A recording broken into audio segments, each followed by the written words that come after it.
We have a lot of Canadian viewers.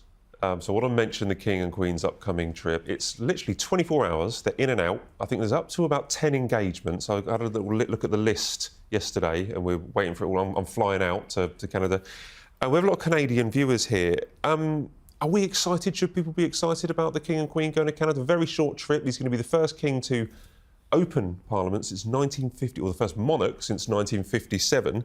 But there's a good bit of politics surrounding this. We had some comments yesterday, I think, from the High Commissioner saying that maybe the King should speak out against Donald Trump's plans. Well, they'd love that, wouldn't they? Canada. What do you think, I'm not Jack? sure what Keir Starmer would think, but the Canadians love it. Look, King Charles has been in such a difficult position because he's been walking this diplomatic tightrope where Keir Starmer walked into the Oval Office and sat down with Trump and said, here's an invite from King Charles. It's such a privilege for you to be invited for this second historic state visit. And Canada is sitting back watching there thinking, well, hold on a minute, he is threatening to annex us at the moment. So this is probably, I think, the most complex and fraught diplomatic ball that Charles has ever had to play. A lot of what he's been doing so far is, it's Keir Starmer has asked him and some of the messaging that he's done to support Canada, which has been there, has been so much more subtle and so much more missable than Keir Starmer's letter to Trump. I think it's been meaningful, though. He has been quite clever. There's been certain, certain ways. I think it's a Flag Day. I'm probably going to get the day wrong, but he's had Mark Carney. Mark Carney's come to see him, the new Prime Minister. He has. But it is a diplomatic tightrope. Very subtle. I'm going to be fascinated by his speech because he's going to make a speech in the Parliament, which is written by the government. It's passed, the government see it and say, yes, we like this, or we don't like that. So it's going to be a really interesting 24 hours, a really short trip where so many political issues the other side of the pond are going to have to be spoken about. But Charles, the King, I beg his pardon, cares deeply about he won't let people put words in his mouth completely. So although obviously the speech is written by the government, he always puts a little bit of personal intonation into it. And I think he's just a brilliant speech maker. And I have no doubt that he will handle this absolutely perfectly. He's King of Canada. Well, he has a lot of affection for Canada and Canadians as well. So. Oh, absolutely. And he can't just pull the gloves off and start directly referencing Trump because, he would get in trouble. But there might be something sewn in there about the importance of Canada's history and its, its own identity as its own unique country. But he, actually, despite the fact that Mark Carney did say in a recent interview that Canadians were a bit upset about the invite for Trump, actually Charles remains Canada's secret weapon in this battle that it's in with Trump, because if Trump were to go completely bonkers and send the army into Canada, he would be taking a country that counts Charles as head of state. Exactly. Yeah. Well, it's going to be fascinating to say. I'm going, so I'll report back next week after a very long but short journey. Right. In a world divided by politics, ego, and uncertainty, one unexpected figure has quietly emerged as a diplomatic force. King Charles III, a man once ridiculed for his environmental lectures, is now being viewed as Canada's secret weapon against Donald Trump's looming political return. But make no mistake, this royal visit will be anything but simple. It's complex. It's fraught. And it carries far more political weight than Buckingham Palace would ever admit. The timing of King Charles's Canadian visit is no coincidence as Trump's influence surges once again across the Atlantic. Allies are quietly preparing for what could be another wave of American isolationism. Canada, caught between loyalty to the Commonwealth and its deep ties with the US, is walking a fine line, and the King's presence couldn't come at a more critical time. Behind the ceremonial smiles and handshakes lies a mission to strengthen alliances before the storm. For decades, Charles has been misunderstood, seen as distant, overly intellectual, even awkward, but in truth, he's one of the most experienced global figures alive today. From climate diplomacy to humanitarian work, Charles has spent years building quiet relationships with leaders around the world. And in Canada, a nation he knows intimately, his influence could serve as a powerful diplomatic buffer in a future where Trump reclaims power. Officially, this is a royal visit, symbolic, ceremonial, free from politics. Unofficially, however, it's strategic theatre. King Charles represents stability, the kind that contrasts sharply with Trump's unpredictability. And Canadian officials know that hosting the King isn't just a show of loyalty to the Crown, it's a message to Washington. Canada stands for diplomacy, not division. But the visit won't be smooth. Republican sentiment in the US is spreading north, and not all Canadians are eager to embrace the monarchy's continued presence. The King's every word, gesture, and expression will be dissected, his environmental advocacy could be seen as political, his neutrality questioned. It's a delicate dance, one misstep away from controversy, and yet, it's precisely this tension that makes the visit so important and so dangerous. Beyond the ceremonies lies something deeper. The future of Western diplomacy. King Charles, at 76, is not just a monarch. He's a messenger of continuity in a world where democracies are trembling. If he can reinforce Canada's role as a steady, diplomatic counterbalance to Trump's America, this visit could mark a turning point in how modern monarchies shape world affairs. But if it fails, it risks exposing just how fragile the Commonwealth truly is. King Charles's visit to Canada isn't just royal pageantry, it's a calculated move in a quiet political chess game, a symbolic reminder that leadership can come not from force or bluster, but from patience, tradition, and persuasion. As Trump's shadow grows larger, the question remains, can King Charles truly steady the Commonwealth, or will this royal mission reveal how powerless the monarchy has become in a world ruled by politics?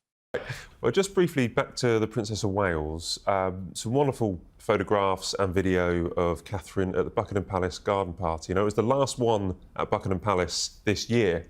And we were waiting for William and Catherine. Hopefully, would have turned up to earlier ones. But it was great to see them. Jack, you a big fan of the Buckingham Palace garden party? Oh, you must have.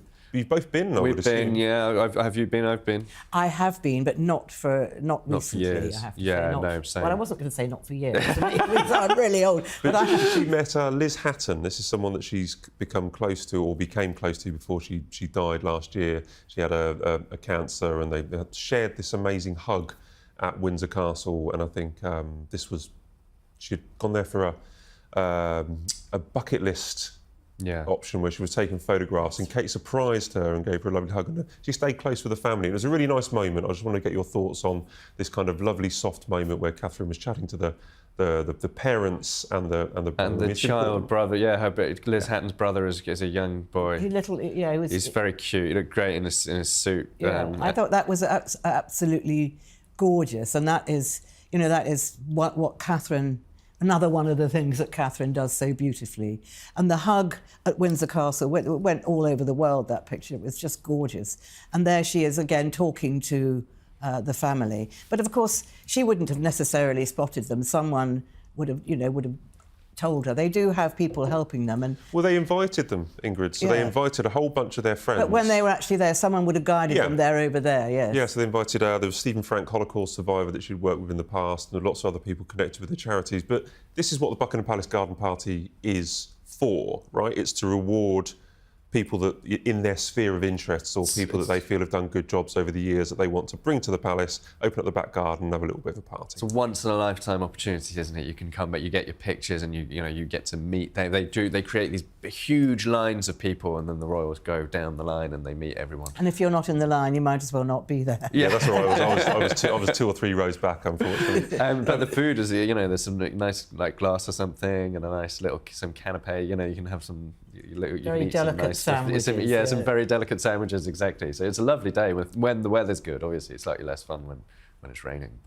But just quickly, we saw the new photograph of Queen Camilla's dog, Molly.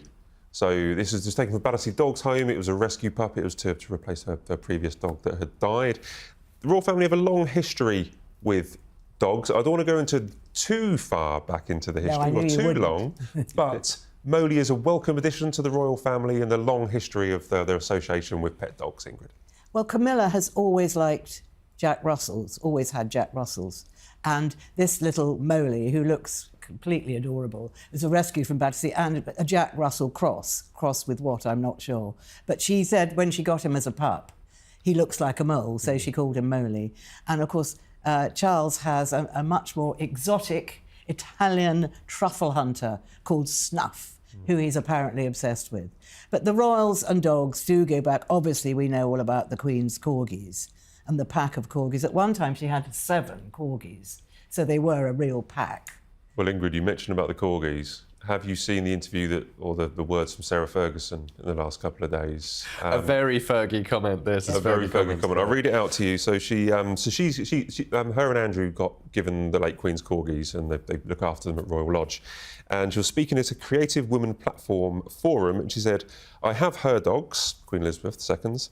I have her corgis, so every morning they come in and go woof woof, and I'm sure it's her talking to me." I mean, even for Fergie, that's a bit far-fetched. Bit much. I think that she probably likes to think that. But of course, you know, Andrew gave these dogs, or at least one of them, to the Queen as a puppy. So the Queen couldn't possibly reincarnated it in a...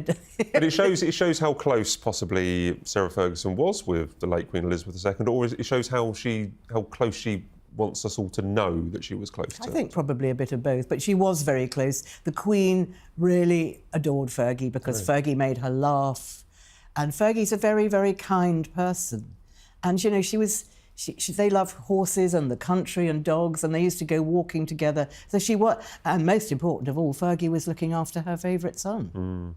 So there was no reason for her not to love Fergie, but I don't think Fergie needs to keep reminding us. But she wasn't, you know, she was talking at a talk.